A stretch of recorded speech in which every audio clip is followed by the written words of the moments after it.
नमस्कार. मी प्रमोद पुरी आपले शासकीय कर्मचारी सेवार्थामध्ये स्वागत करीत आहे. आजचा जो विषय आहे तो महागाई भत्ता वाढल्यामुळे इन्कम टॅक्सच्या स्टेटमेंटमध्ये बदल होणार आहे. तर त्या अनुषंगाने नवीन एक्सेलची शीट तयार केलेली आहे. तर ते आपल्याला आयकर यामध्ये इन्कम टॅक्स 2024-25 हे दिसेल आणि या ठिकाणी इथून फाईल आपण डाउनलोड करायची. आता फाईल डाउनलोड केल्यानंतर फाईल ओपन होईल. यामध्ये आपल्याला इम्पॉर्टंट डाटामध्ये आपल्या ऑफिसचा पूर्ण डाटा भरायचा.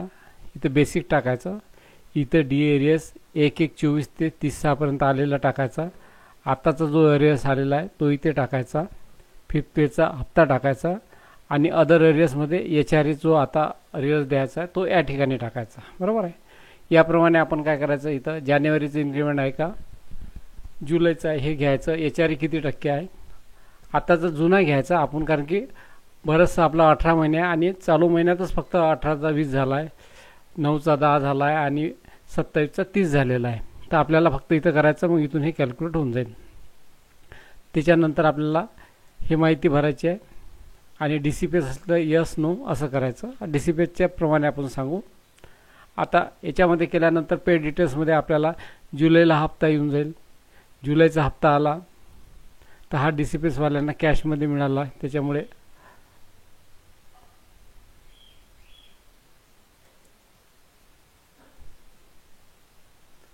इथे फॉर्म्युला चुकलेला आहे. हा इथं 0 पाहिजे. फॉर्म्युला अपडेट करून घ्याल. हे कॅशमध्ये मिळालं आहे आणि जी पी एफसाठी हे एक फॉर्म्युला केला होता पण इथं चुकलेला आहे बहुतेक. तर ठीक आहे, इथे डी सी पी एससाठी इथे 0 येईल. यांना कॅशमध्ये मिळाला. आणि नंतर या ठिकाणी आपल्याला जो हप्ता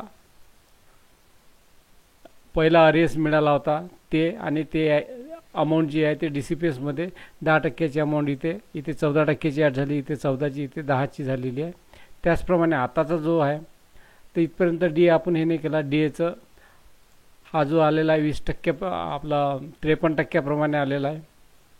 आणि इथे जानेवारीचं घेतल्यामुळे इथं जानेवारीला बेसिक चेंज झालेला आहे आणि हा बेसिक अरियस डी अरियस आलेला आहे. आणि या ठिकाणी आपल्याला जो आपण अमाऊंट घेतला होता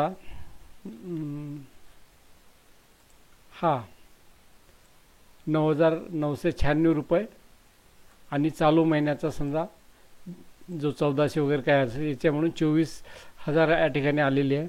आणि याप्रमाणे ही अमाऊंट आलेली आहे. तशीच ही अमाऊंट जी आहे त्याच्यावर 14% अमाऊंट यामध्ये आलेली आहे डी सी पी एसला आणि या ठिकाणी पण डी सी पी एसला आली आणि 10% कॉन्ट्रीब्युशन या ठिकाणी आलेलं आहे. याच्याप्रमाणे ही आपली एक्सेलची शीट पूर्ण तयार झालेली आहे.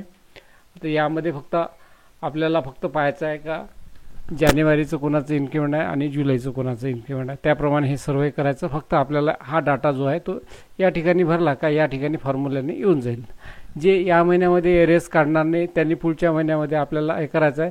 त्याच्यामुळे आपल्याला ह्यात 2 गोष्टी टाकायची गरज नाही. हे पण टाकायची गरज नाही आणि हे पण टाकायची गरज नाही.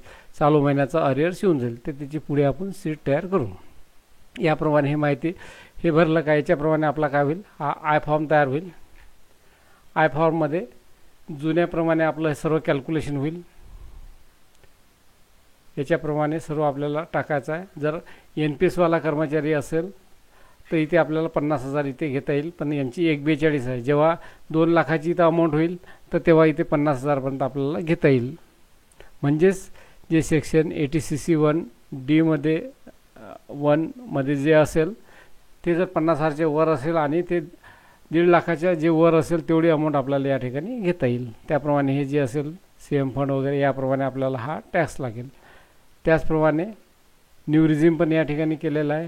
न्यू रिझ्यूममध्ये पण आपल्याला 75,000 स्टँडर्ड डिडक्शन आहे आणि जुन्यामध्ये 50,000 आहे. हे लक्षात ठेवा. आणि यामध्ये फक्त तुमचं 14% गव्हर्नमेंट कॉन्ट्रीब्युशन जे आहे तेच होईल आणि याप्रमाणे आपल्याला टॅक्स हे लागेल. तर बऱ्याच ठिकाणी नवीन रिझन चांगला आहे, फायदेशीर आहे, ते पाहून घ्याल. तर याप्रमाणे आपल्याला आता याच केसमध्ये बघा यांना 95,000 रिफंड होते आणि इकडे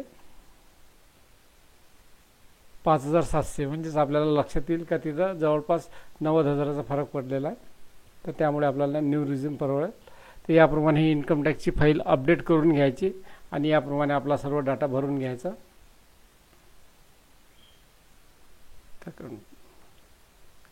आणि GPF-साठी हे असं राहू द्याल, म्हणजे कारण की इथे ही अमाऊंट एक टाकलेली होती, फक्त फॉर्म्युला काहीतरी झालेला आहे. तर हे GPF-मध्ये फक्त GPF-चं असलं का इथे अमाऊंट येऊन जाईल.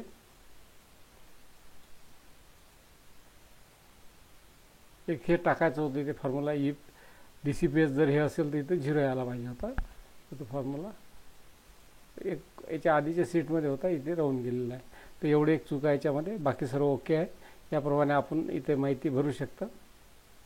आणि याच्यामध्ये टॅक्सचं पण हे दिलेलं आहे, कसं काय आहे तर या ठिकाणी हे पाहू शकता आपण.